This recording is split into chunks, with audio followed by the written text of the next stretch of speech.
प्रश्न उत्तर आहेत त्याला सुरुवात करूया. सर तर रेडीच आहेत, सज्जत आहेत, त्यांना फार कुठल्याच प्रश्नाचा फार फरक पडत नाहीये, पण एक आमच्या समाधानासाठी आम्ही विचारतो, बाकी काही नाही. सर, भारतदादा म्हणाला तसं वेगवेगळ्या विषयावरचे प्रश्न आज तुम्हाला विचारायची इच्छा आहे आणि खास करून नागपूर शहरात आपण बसलेलो आहोत, जे तुमच्याही मनाच्या फार जवळचं शहर आहे, त्यामुळे जास्तीत जास्त या शहरातल्या लोकांच्या मनाच्या जवळचे प्रश्न विचारण्याचा आमचा प्रयत्न आहे.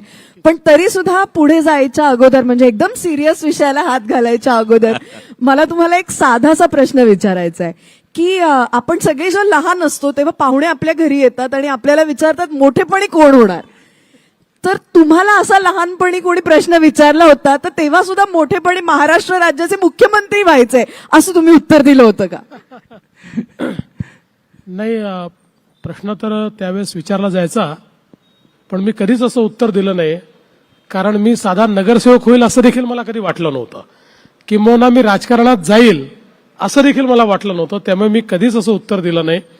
आणि मी नेहमी सांगतो की जेव्हा नगरसेवक झालो त्यावेळेस असं वाटलं की बापरे, आपण किती मोठे झालो, आता याच्यापेक्षा अजून काय मोठं होऊ शकतो. मग महापौर झालो त्यावेळेस असं वाटलं की जीवनाची इतिश्री झाली, यापेक्षा काय अजून मोठं होऊ शकतो. मग आमदार झालो तर असं वाटलं की बाबा हे फारच झालं आपल्याकरता. असं करता करता कधी मुख्यमंत्री झालो ते कळलं नाही, कधीच विचार केला नव्हता. मला असं वाटतं की नागपूरकरांचे आशीर्वाद, महाराष्ट्रातल्या जनतेचे आशीर्वाद, नेत्यांचे आशीर्वाद आणि ईश्वराचे आशीर्वाद यामुळे इथपर्यंत पोहोचलो. तुम्ही आता पण बोलले नागपूरकरांचे आशीर्वाद.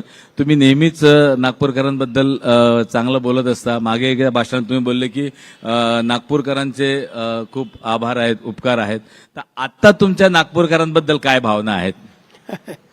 बघा, नागपूरचं एक आपलं कल्चर आहे, एक नागपूरची संस्कृती आहे आणि त्या संस्कृतीत मी मोठा झालो आहे.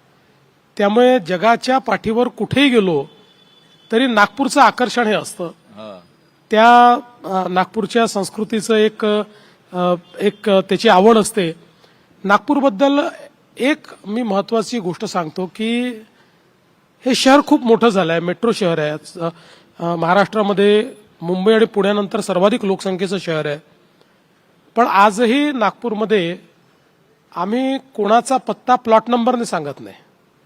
आजही आम्हाला माणसं माहिती आहेत. हा याच्या बाजूला राहतो, तो त्याच्या बाजूला, भोयरच्या बाजूला राहणार नाही का रे, तो देशपांडेच्या जवळ राहणार नाही का रे, असाच पत्ता इथे सांगितला जातो. त्यामुळे आज मेट्रो शहरांमध्ये जे काही बाजूच्या फ्लॅटमध्ये कोण आहे हे देखील लोकांना माहिती नाही आहे. पण नागपूरमध्ये असं नाही. नागपूरने अजून ते कल्चर जिवंत ठेवलंय. सगळ्यांना सगळे माहिती आहे तिथे. वा सर, पण म्हणजे खऱ्या अर्थाने तुम्ही मनाने अजून नागपूरकरच आहात, मुंबईकर काही झालेला नाही. आजच एका मुलाखतीमध्ये राज ठाकरेंनी मला तसे मुंबईच्या बाहेरचं ठरवलेलं आहे. त्याच्यामुळे आता मी सर्टिफाईड नागपूरकर आहे. नाही, मी तेच विचारणार होतो तुम्हाला, किंवा मुंबई असा एक आता प्रश्न ते विचारला की मुंबईचा विकास करायचा असेल तर मुंबईमध्ये जन्माला येणं गरजेचं आहे, ह्याच्याबद्दल तुमचं काय मत आहे? आता जे मुंबईला जन्माला येऊन आता म्हातारे व्हायला लागले तरी विकास करू शकले नाही, ते काय विकास करणार आहेत? जो काही विकास, बघा, एक गोष्ट तर मान्य करावी लागेल, मुंबईच्या विकासामध्ये पहिलं नाव कोणाचं घेतलं जात असेल तर ते नितीन गडकरींचं घेतलं जातं, ज्यांनी 55 उड्डाणपूल तयार केले, वरई बांद्रा सीलिंग तयार केली.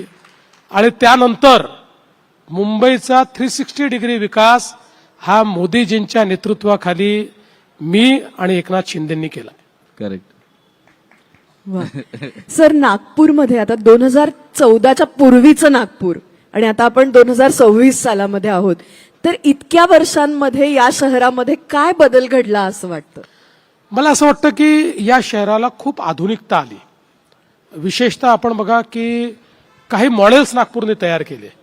विशेषतः आपण जर बघितलं तर नागपूरमध्ये जी काही सांडपाण्यावर जी प्रक्रिया होते, तर नागपूर हे पहिलं शहर असं ठरलं की ज्या शहराने आपल्या सांडपाण्यावर प्रक्रिया करून ते पाणी वीज निर्मिती करता विकलं आणि त्यातनं पैसा कमावला.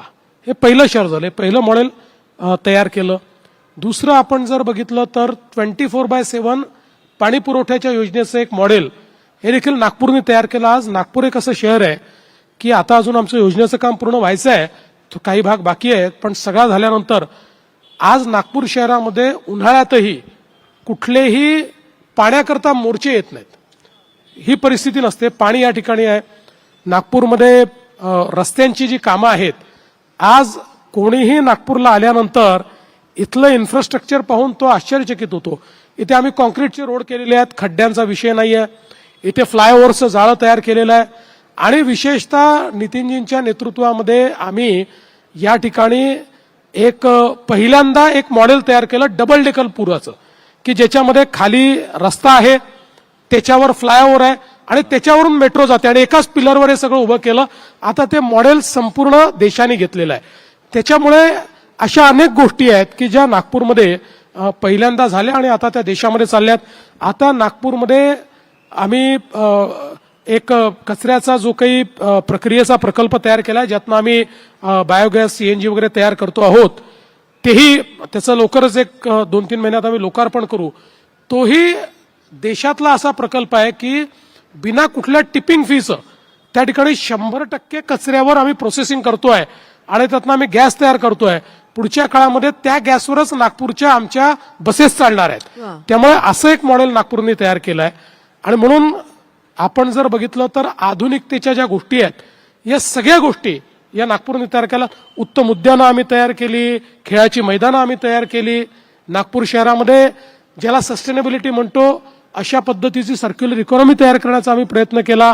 ग्रीन नागपूर, हिरवं नागपूर आम्ही केलं. मला असं वाटतं की यामुळेच महाराष्ट्रातल्या शहरांमध्ये उठून दिसणारा शहर म्हणून आज नागपूरकडे पाहिलं जातं. म्हणजे आता मला स्वतःला माय विनोद बदलावे लागतील, कारण की माय अख्खी कारकीर्द 5-6 वर्ष जे काही फू केलं ते माझ्या सगळ्या याच्यावर होतं की आमच्या विदर्भात पाण्याची टंचाई आहे, आमच्या विदर्भात अन्याय होते. पण आता काही अन्याय आणि पाण्याची टंचाई दिसून नाही राहिलेली आहे. टंचाई दूर केली. त्याबद्दल आता दुसरे काहीतरी विनोद निर्माण करावे लागतील. पण साहेब, आम्ही असं ऐकलं की तुम्ही एक नवीन नागपूर वसवत आहात. म्हणजे मुंबईत राहून काय MMR रिजन इकडे सुरू करणार का काय? नाही, ऍक्च्युली मी